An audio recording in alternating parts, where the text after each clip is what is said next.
Auzubillahiminash-shaytanir-rajim. Bismillahir-rahmanir-rahim.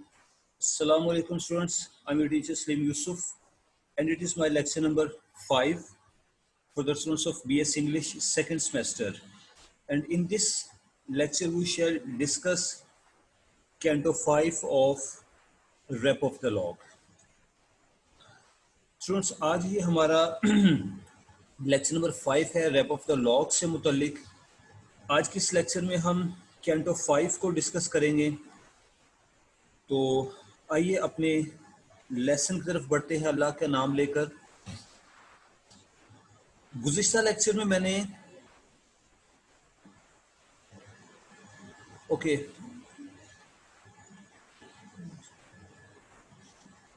ये जो first paragraph है 152 पेज पे, इसमें ब्लेंडा की सहेली थेलिस्ट्रस के डायलॉग्स हैं जो कि अपनी इस सहेली की ब्लेंडा की सपोर्ट करने की जगह इसके गुस्से को मज़ीद हवा दिला रही है। अगर आपको याद हो गुज़िश्ता लेक्चर जब मैंने ख़त्म किया था, जहां फिनिश किया था, उसमें मेरे लास्ट वर्ड्स ये थे कि ये लड़की थेलिस्ट्रस ब्लेंडा की दोस्त है, सहेली है, लेकिन बजाय इसके कि उसके गम में उससे ढारस बंधाए, वो तो इसके गम में उसको मज़ीद गुस्सा दिला रही है और भड़का रही है उसको लड़ाई के लिए। इस तरह से वो उसका तमाशा देखना चाहती है। अब जरा देखिएगा कि इसके चंद एक अल्फाज में पढ़ रहा हूँ। थेलिस्ट्रस के अल्फाज कहते हैं कि how shall I then your hapless fame defend, it will then be infamy to seem your friend. तो थेलिस्ट्रस ब्लेंडा से मुखातिब होकर कहती है कि in these circumstances how can I defend your fame, मैं भला किस तरह से तुम्हारी शोहरत को डिफेंड कर सकती हूँ। ये जो तुम्हारे साथ वाक़या हो गया है, अब मैं इसको डिफेंड नहीं कर सकती, यहाँ तक कि मेरे लिए तुम्हारी दोस्त कहलवाना भी अब बाइसे जिल्लत है। And shall this prize the inestimable prize, और फिर इसकी बालों की लट से मुतल्लिक कहती है, वो बालों की लट जो कि बैरन काट कर ले जा चुका है, जो उसके हाथ में है। उससे मुतल्लिक लिखती है कि exposed through crystal to the gazing eyes, exposed through crystal to the gazing eyes and heightened by the diamonds circling rays. इन 3 लाइंस को मैं एक्सप्लेन कर रहा हूं। थेलिस्ट्रस ने कहा कि वो बैरन तुम्हारी इस बालों की लट को एक रिंग में, एक नग में जड़वा लेगा, जिसमें एक हीरा, एक मोती भी जड़ा होगा। फिर वो इस लट को, बालों की इस लट को अपने साथ साथ लेकर फिरेगा हर जगह पर।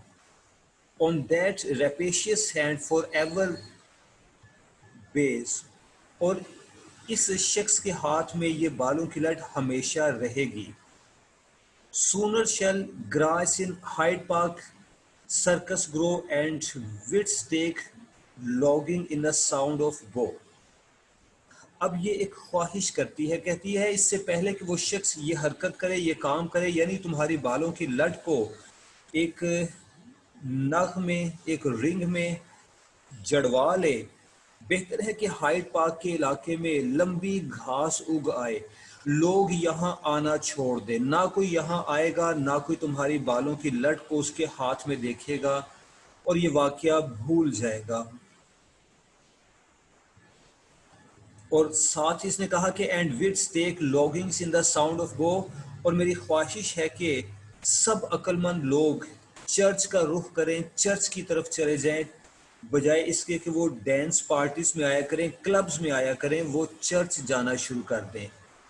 Sooner let earth, air, sea to chaos fall, और मेरी ख्वाहिश है कि इस वाक़े के होने से पहले पहले जल्द ही ज़मीन, हवा, समंदर सब दरहम बरहम हो जाएं, यानी इस दुनिया का निज़ाम ही उलट जाए। Man, monkeys, lap dogs, parrots perish all, और मेरी ख्वाहिश है कि इंसान, जानवर, पालतू कुत्ते, परिंदे सब मर जाएं, ख़त्म हो जाएं, फना हो जाएं।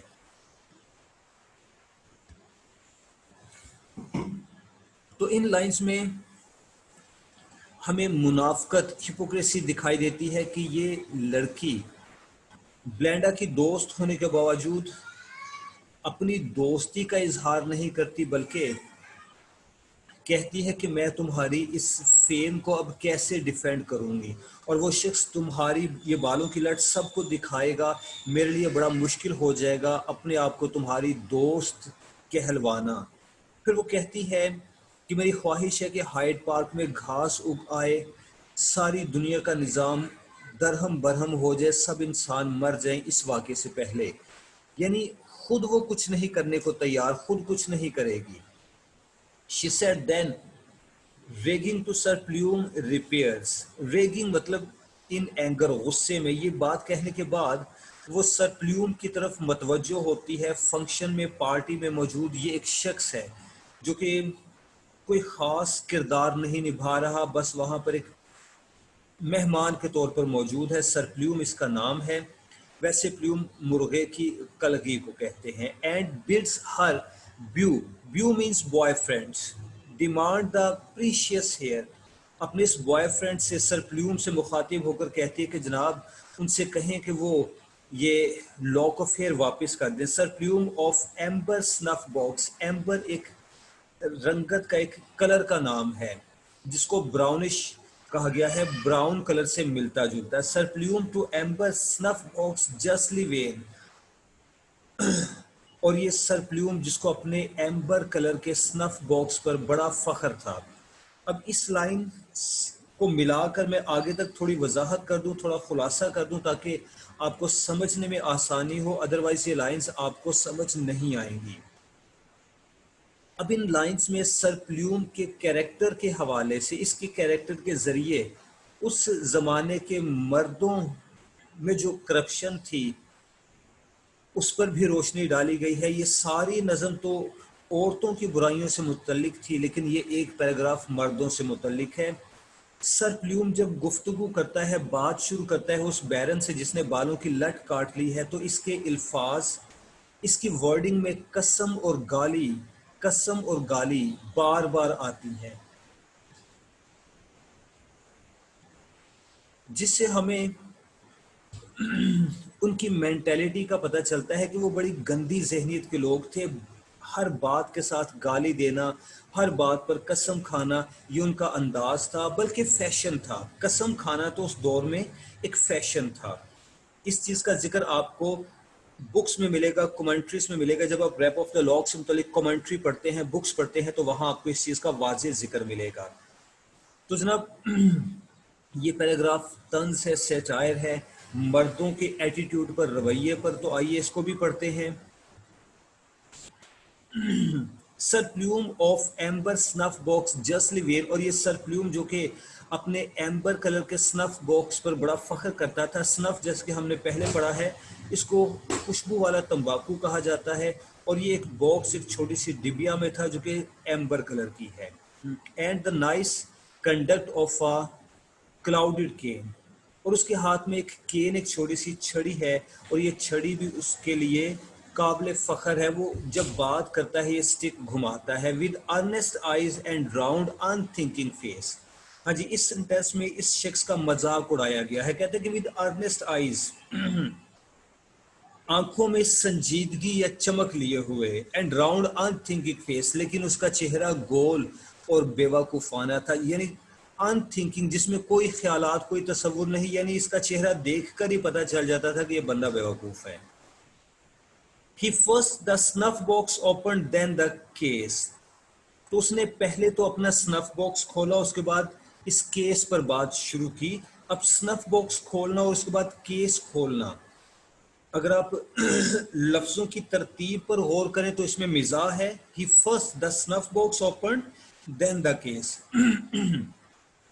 और अगर बात की गहराई में जाएं तो इस शख्स की बिहाफ पर, इस शख्स की तरफ से हिपोक्रेसी का, मुनाफकत का, शो ऑफ का मुजाहिरा है। शो ऑफ यानी नुमाइश करना, दिखावा करना।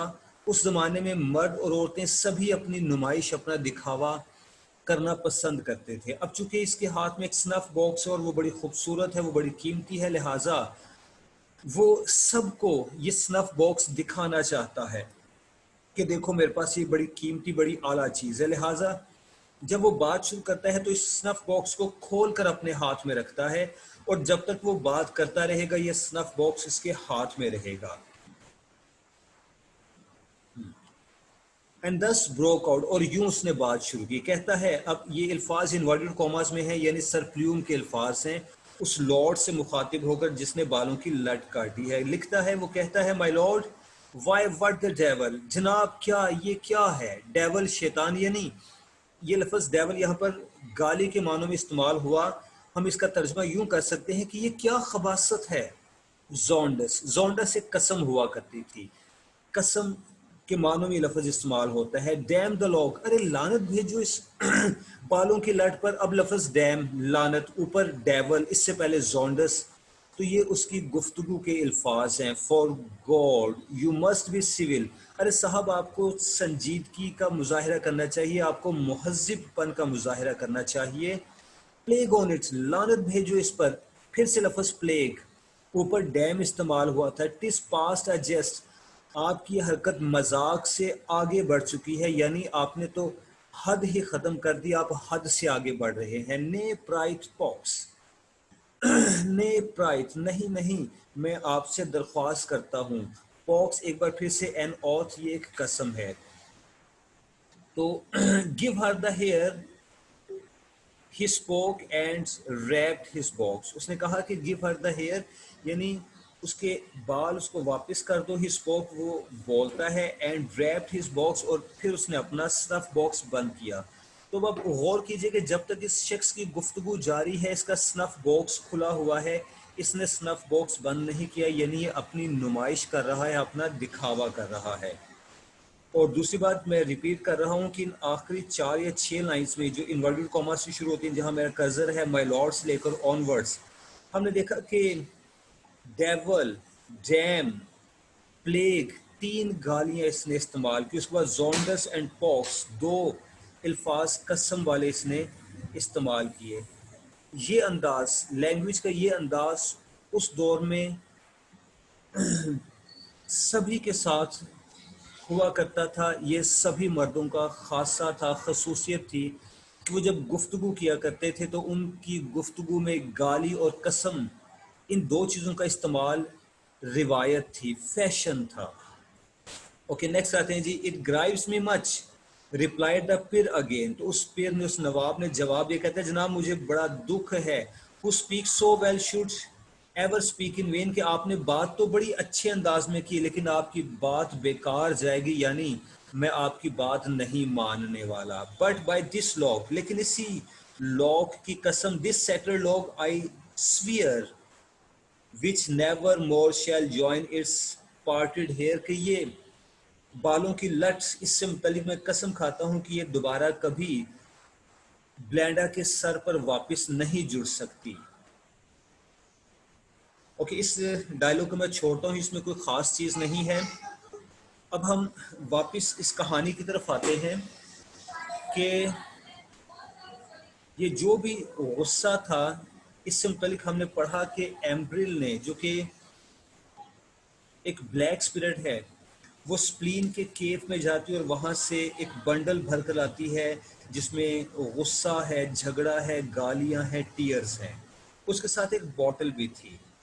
अब राइटर वापस उस बात की तरफ आता है, लिखता है कि बट्स एम्ब्रिल हेटफुल ग्नूम फॉर बियर्स नॉट सो, एम्ब्रिल जो कि काबिल नफरत मखलूक ग्नूम है, फॉर बियर्स नॉट सो, वो इस मामले को यहाँ ख़त्म नहीं करती, यानी she does not let the matter go, वो मामले को छोड़ती नहीं।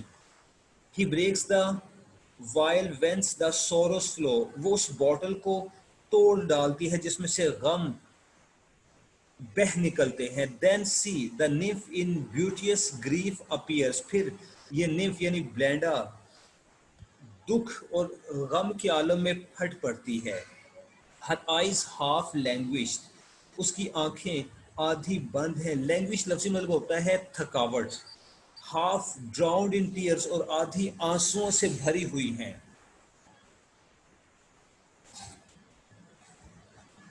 On her heaved bosom hung her drooping head, और उसका सर उसके सीने पर झुका हुआ है।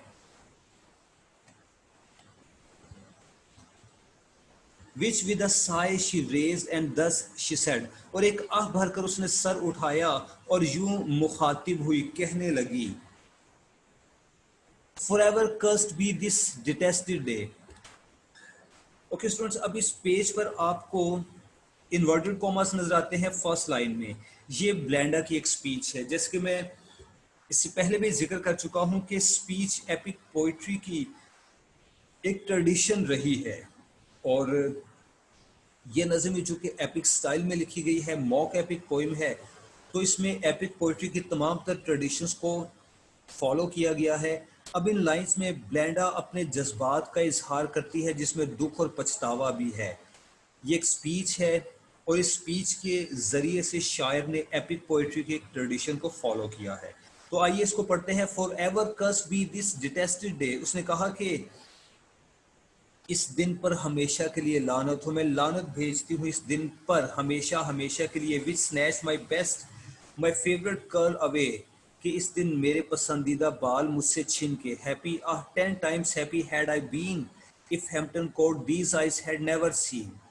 बड़ी खूबसूरती के साथ कहती है कि I would have been very happy if my eyes had not seen this place. अगर मेरी आंखों ने हैम्पटन कोर्ट ना देखा होता तो मैं बहुत खुश होती। Yet am not I the first mistaken made, लेकिन मैं वो पहली खातून नहीं हूँ जो कि गलती में भूल में मारी गई। By love of courts to numerous ill betrayed, कि वो लड़कियां जो कि कोर्ट यानी कोर्ट्स लाइफ, शाही जिंदगी की मोहब्बत में, शाही जिंदगी की रौनक और चकाचौंध को इंजॉय करने की धुन में न्यूमरस इल बिट्रेड, बहुत सी बुराइयों का शिकार हो जाती हैं। मैं उन्हीं में से एक हूँ, लेकिन मैं पहली नहीं हूँ, मुझसे पहले बहुत सौ के साथ ऐसा हो चुका है। ओ हैड आई रेदर अनएडमायर्ड रिमेन। अब ख्वाहिश करती है। हैड ये लफ्ज़ ख्वाहिश के लिए इस्तेमाल हुआ है यहाँ इस लाइन में। हैड का मतलब है काश। हैड आई रेदर अनएडमायर्ड रिमेन, काश कि मैं बगैर सराहे हुए रहती, यानी किसी ने मुझे ना देखा होता, किसी ने मेरे हुस्न की तारीफ ना की होती। इन सम लोन आइजल और डिस्टेंट नॉर्दर्न लैंड, किसी तन्हा जजीरे पर या नॉर्थ में कहीं दूर में रहती होती। Where the gilt chariots never marks the way, जहां पर ये रंगीन बग्गियां नहीं होती। Where none learn ombre none e'er taste bohea, bohea means T, कि जहां पर ना तो कोई ताश की खेल खेलता है ना ही कोई चाय पीता है। There kept my charms concealed from mortal eye, और वहां पर मैं अपनी खूबसूरती को इंसान की आंखों से बचा कर रखती। Like roses that in deserts bloom and die, और मैं उस गुलाब की मानिंद होती जो कि डेजर्ट सहरा में खिलते हैं फिर मुरझा जाते हैं, कोई उनकी खूबसूरती को नहीं देखता। इन लाइंस में हम देखते हैं कि ब्लेंडा के लहजे में बड़ा दुख है, पछतावा है। अब वो कहते हैं कि हाय काश ये सब कुछ ना होता, हाय काश उसने ये ना किया होता, वो ना किया होता। और इससे मुतलिक हम उर्दू में एक मुहावरा कहते हैं कि अब पछताए क्या हो जब चिड़िया चुग गई खेत, यानी नुकसान होने के बाद रोने धोने का क्या फायदा, पहले इंतजाम कर लेना चाहिए था। What move my mind with youthful lords to roam. अब अपने आप से सवाल करती है, कहती है कि क्या हुआ था मुझे कि मैं नौजवान लड़कों के साथ घूमने फिरने घर से निकल आई। Had I stayed and said my prayers at home, अगर मैं घर रहती अपने हिस्से की इबादत करती तो बेहतर होता। It was this the morning omen seems to tell, और हाँ आज सुबह वाला ओमेन भी तो मुझे कुछ बता रहा था। ओमेन मतलब होता है शगुन, जैसे कि मुख्तलिफ चीज़ें हमारे लिए अच्छा शगुन या बदशगुनी साबित होती हैं। जैसे शीशे का टूट जाना हमारे मुआशरे में बदशगुनी की अलामत है, तो ओमेन ये चीज़ है। वो ओमेन क्या है, अगली लाइन में इनका जिक्र आता है। Thrice from my trembling hand the patch box fail, कहते कि पहले तो मेरे हाथ में से पैच बॉक्स 3 मरतबा गिरा। The tottering china shook without a wind, और वो जो चाइना जार मर्तबान पड़ा हुआ था उसके घर में वो 3 मरतबा हिलता है, हालांकि कोई हवा का झोंका भी नहीं था। ने पॉल सैट म्यूट, आज तो इस ब्लेंडा का पेट पोल जो कि उसका पालतू तोता है, पैरट है, वो भी खामोश था। And Shock was most unkind, और शुक का बिहेवियर भी अच्छा नहीं था। A sylph too warned me of the threat of fate, और एक सिल्फ ने भी तो मुझे वार्निंग दी थी मेरी फेट से मुतल्लिक कि आज तुम्हारे मुकद्दर में कुछ है. In mystic visions now believed too late, और उन ख्वाबों पर मैंने बड़ी देर से यकीन किया. यानी उसने कहना चाहा कि वो जो सिल्फ ने मुझे वार्निंग दी थी, काश कि मैं सुबह ही उस पर अमल कर लेती तो अच्छा था. See the poor remnants of this slighted hair, अब मैं इन बालों के रेमनेंट्स को, बाकियात को देखती ही, यानी वो बाल जो मेरे सर पर बाकी बच गए हैं. My hand shall rend what even thy rapine spare. Rapine means scissor, कैंची. कहने लगे कि अब ये जो बाल तुम्हारी कैंची की जद में नहीं आए, बच गए हैं, उनको मैं खुद काट डालूंगी. These into several ringlets taught to break. Okay.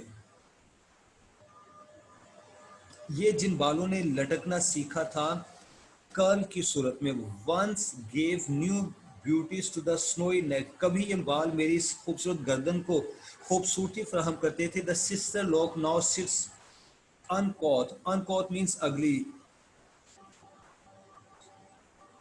तो अब चूंकि बालों की वो लट कट गई है, तो इसकी सिस्टर, इसकी दूसरी बहन यानी दूसरी लट बड़ी बदसूरत दिखती है. And in its fellows fate foresees its on,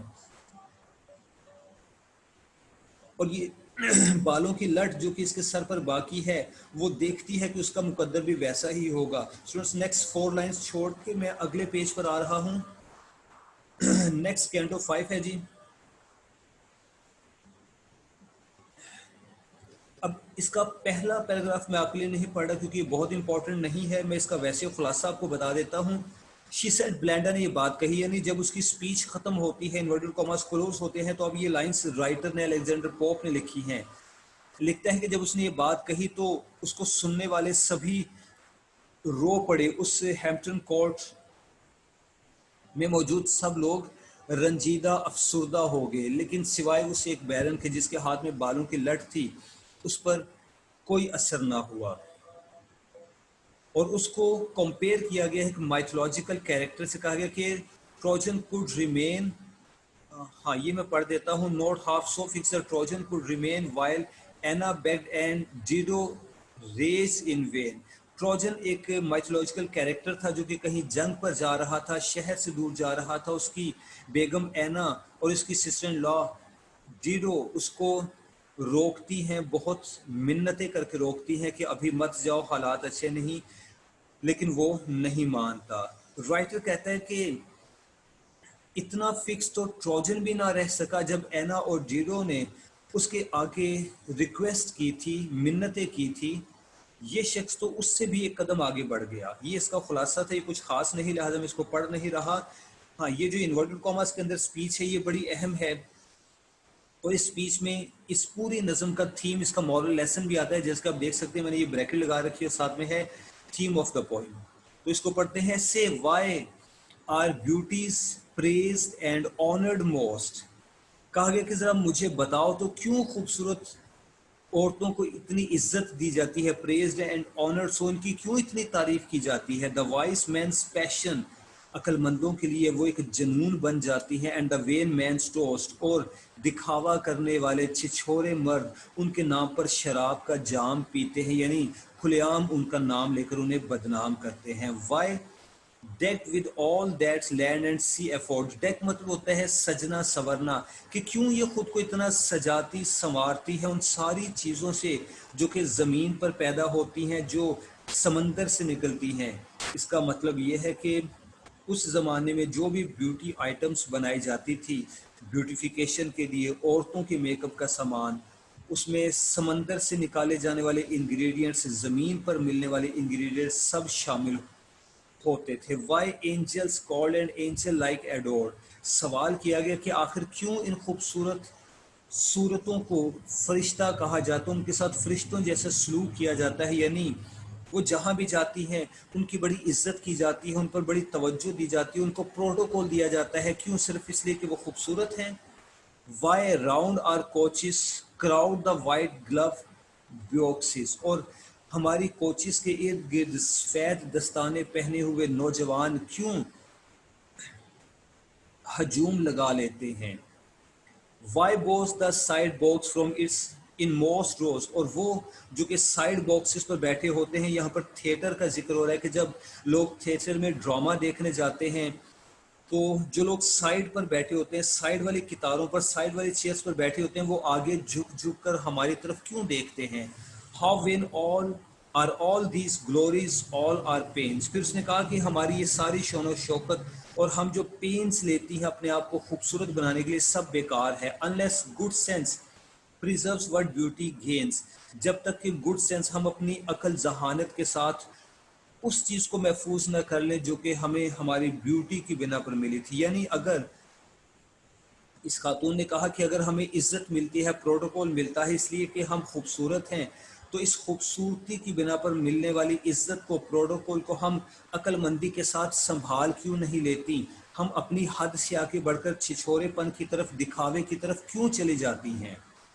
That man may say when we the front box grace, अगर हम अक्लमंदी का मुजाहिरा करें तो मर्द हमें देख कर कहा करेंगे when we the front box grace, जब हम थिएटर में अगले वाले बॉक्स में जाकर बैठती हैं ड्रामा देखने के लिए, तो फिर मर्द हमारी तरफ देखकर कहा करेंगे behold the first in virtue as in face, के देखो वो लड़की, वो औरत, जैसे रब ने उसको खूबसूरत बनाया है वैसे ही वो खूबसीरत भी है, यानी उसका किरदार भी अच्छा है, सूरत भी अच्छी है। Oh if to dance all night and dress all day, अगर सारी रात डांस पार्टी में रहना, सारा दिन बनाओ सिंगार में रहना, चार्म द स्मॉल पॉक्स की बीमारी को हमसे दूर ले जा सकता है, और चेस्ट ओल्ड एज अवे, या फिर हमें बुढ़ापे से बचा सकता है।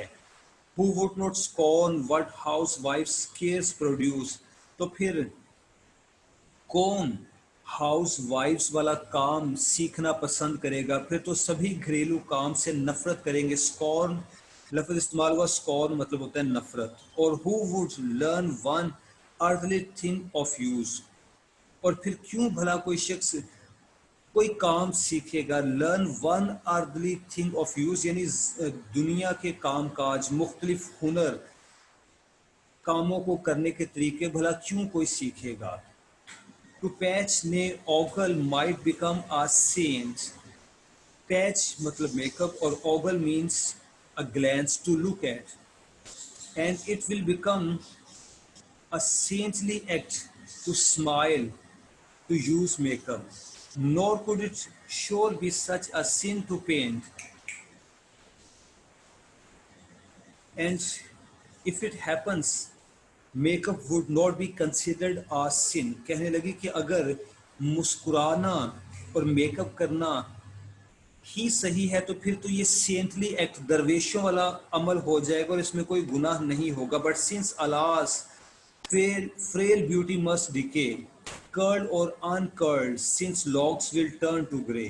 लो जनाब, ये जो दो लाइन्स हैं ये पूरी नज़म का निचोड़ है, खुलासा है, और ये दो लाइन्स मुझे मेरी स्टूडेंट लाइफ में बड़ी पसंद आई थी जब मैंने पहली मरतबा इनको पढ़ा था। शायर क्या लिखता है, कहते हैं कि but since alas frail beauty must decay, कि अफसोस की खूबसूरती थोड़ी देर के लिए है, इसको ख़त्म हो ही जाना है। डिके मतलब होता है जवाल, यानी हुस्न पर कितना भी नाज क्यों ना कर लो, आखिर उस हुस्न ख़त्म हो ही जाना है। कर्ल और अनकर्ल, बालों में कर्ल बना लो या उनको सादा रखो। Since locks will turn to grey, बालों ने सफ़ेद पड़ ही जाना है, आखिर कब तक तुम इतरा लोगी। लो जनाब, यहाँ पर इसका थीम ख़त्म होता है। वैसे तो ये डायलॉग आगे चल रहा है, since painted or not painted all shall fade. Okay, इसको पढ़ते जाते हैं क्योंकि पुरलुत्फ है। फिर शायर ने कहा, अब ये शायर के अल्फाज हैं, कहता है शायर के अल्फाज से मुराद ये है कि अभी ये डायरेक्ट नरेशन तो चल रही है, जो ऊपर हमने इन्वर्टेड कॉमास से स्पीच पढ़ना शुरू किया था, सिचुएशन तो वही चली, लेकिन शायर अपनी फीलिंग्स का इजहार कर रहा है उस दौर की करप्शन से मुतल्लिक। लिखता है कि since painted or not painted all shall fade, तो वो तमाम तर चेहरे जो मेकअप इस्तेमाल करते हैं या जो सादा रहते हैं, सभी का हुस्न मांद पड़ जाएगा। And she who scorns a man must die a maid, और वो खातून जो कि मर्दों से नफरत करती है वो आखिर बिन ब्याही ही मर जाती है। और इसमें तंज के साथ, मिजाह के साथ एक बहुत बड़ी बात कही शायर ने अपने दौर की औरतों से मुतल्लिक,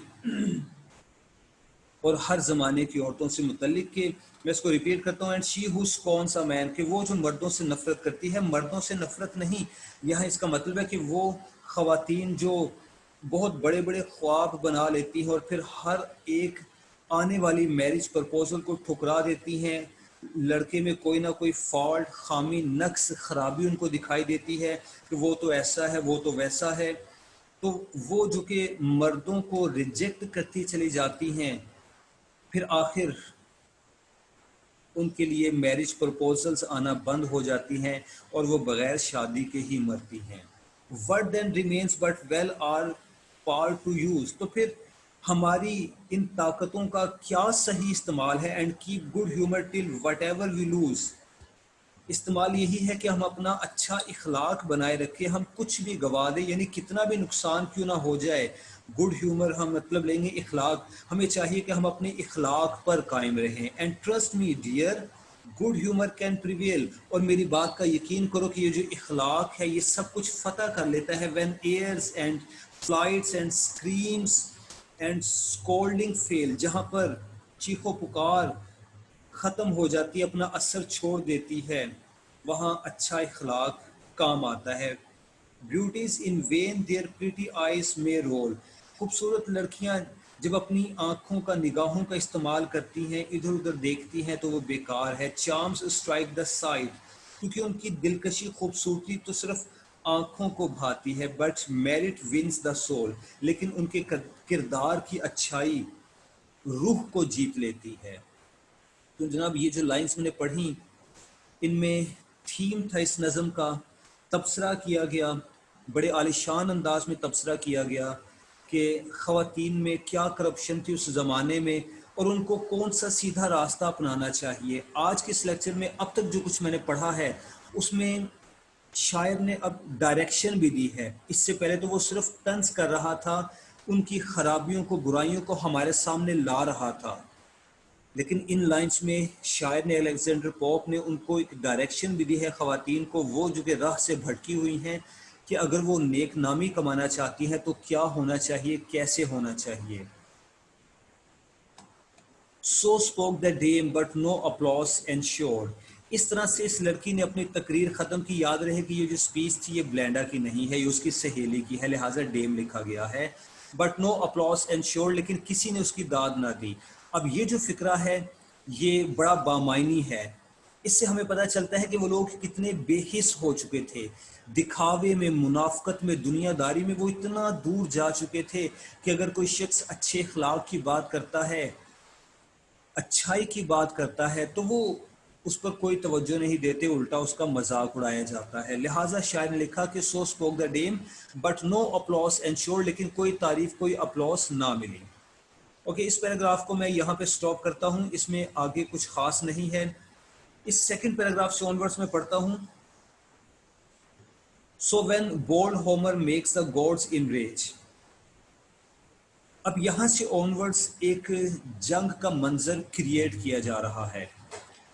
आपको याद होगा कि हमने शुरू में भी, इस पोइम के शुरू में भी एक वॉर सिचुएशन पढ़ी थी, and that war was in the form of game of cards that was played on the table. वो टेबल पर गेम ऑफ कार्ड्स की सूरत में लड़ी जाने वाली जंग थी। Because since war is a part of an epic poem, this epic poem also contains a war and it is a second one. अब इसमें, इस नज़म में ये सेकेंड वॉर का जिक्र होता है, लेकिन जो सेकेंड वॉर है ये फर्स्ट वाले से क्वाइट डिफरेंट है। That first war was fought on the table, but this war will be physically fought in the ground. इस जंग में फिजिकली मर्द और औरतें हिस्सा लेते हैं। सो व्हेन बोल्ड होमर, लेकिन इससे पहले इसकी एक तमहीद बनाई जाती है होमर का जिक्र करके। शायर कहते हैं कि when bold Homer makes the gods in rage and heavenly breast with human passions rage. Homer वो शायर है जिसने एपिक लिखी थी, तो कहा कि जिस तरह से बोल्ड होमर ने देवताओं को ललकारा था और इंसानों के दिलों में सुपर ह्यूमन पैशंस पैदा कर दिए थे, कुछ इसी तरह के पैशंस अब इन लोगों में भी शामिल थे, इन लोगों में उभर रहे थे जो कि हैम्पटन कोर्ट में शामिल थे। गेंस्ट पेलोस, मार्स, लेटुना, हर्मीस आर्म्स, इन सब के खिलाफ हथियार उठा लिए गए। And all Olympus rings with loud alarms, और सारा ओलंपस फौज जंग के नक्कारों से गूंज उठा था। ओलंपस एक पहाड़ का नाम है जी, जो कि यूनान में है, और इसको देवताओं की रिहाइश गाह समझा जाता है। जॉव्स थंडर रोड्स, एक तरफ जोव घन गर्ज का मुजाहिरा करता है। जोव जो कि माइथोलॉजिकल गॉड्स में से सबसे बड़ा देवता समझा जाता है, और उसकी ताकत उसकी घन गर्ज है। हेवन ट्रेम्बल्स ऑल अराउंड, जब जोव गरजता है तो सारी खुदाई कांप जाती है। ब्लू नेपच्यून स्टॉर्म्स, नीले समंदर में तूफान बर्पा होता है। द बिलोइंग डीप्स रिसाउंड, और गहरी वादियां भी गूंज उठती हैं। अर्थ शेक्स, जमीन दहल जाती है। हर नोडिंग टावर्स, और जमीन के बड़े बड़े टावर्स हिल जाते हैं। The ground gives way and pale ghost start at the flash of the day, और यहाँ तक कि दिन की रोशनी में भूत जिन या फिर कब्र में दफन मुर्दे भी बाहर निकल आते हैं। वो भी खौफजदा होकर भागने लगते हैं। कब, जब होमर ने एक जंग का जिक्र किया था एपिक पोइम अपनी एपिक पोइम में। ओके, इसके बाद अब नेक्स्ट पैराग्राफ से एक बाकायदा जंग का आगाज है। वो जंग अब इस तरह से होगी कि इस हैम्पटन कोर्ट में जितने भी लोग मौजूद हैं फॉर डांस पार्टी, मर्द एक तरफ हो जाते हैं, औरतें एक तरफ हो जाती हैं, और इन दोनों के दरमियान एक जंग होती है जो कि फिजिकली पेश की गई। इसमें दोनों पार्टीज बाकायदा लड़ती हैं जी। ट्राइफेंट एम्ब्रिल owner scones Heights, scones height मतलब होगा मोमबत्ती का शोला। ये जो एम्ब्रिल थी, ये एक मोमबत्ती के शोले पर, जलती हुई मोमबत्ती के शोले पर जाकर बैठ जाती है। क्लैप हिज विंग्स, अपने परों को फड़फड़ाती है। And sets to view the fight, अपने परों को बांध लेती है, समेट लेती है, और इस फाइट को देखने के लिए तैयार हो जाती है। Probed on their bodkin spheres, bodkin जो कि हेयर पिन को कहते हैं, इसको स्फीयर कहा गया है। और अपनी अपनी बॉडकिन बादशाहत में बैठी हुई spirits, the sprites mean spirits, survey the growing combat और assist the fray, या तो इस कॉम्बैट को, लड़ाई को, जंग को देखती हैं, या फिर इसमें मदद देने के लिए तैयार हो जाती हैं। तो जनाब ये एक जंग का मंजर है। एपिक पोइम की ट्रेडिशन को फॉलो किया गया। एपिक पोइम में जंग का जिक्र जरूर होता है। ये मॉक एपिक पोइम है, इसमें भी जंग का जिक्र है। पहली जंग गेम ऑफ कार्ड्स की सूरत में थी। दूसरी जंग मर्दों और औरतों के दरमियान दो ग्रोहों में है, और मर्दों और औरतों के दरमियान जंग एक मिजाहिया बात है। तो आज के लिए मैं यहाँ स्टॉप करता हूँ। कल इंशाल्लाह इस जंग से मुतल्लिक भी पढ़ेंगे, और इस नज़म को कल हम फिनिश कर देंगे। अगला लेक्चर यानी लेक्चर नंबर 6 इससे मुतल्लिक आखिरी होगा। उसके बाद हम पैराडाइज लॉस्ट बुक 1 को स्टडी करना चाहेंगे। तो आज के लिए अपने टीचर को इजाज़त दीजिएगा। अल्लाह हाफिज़।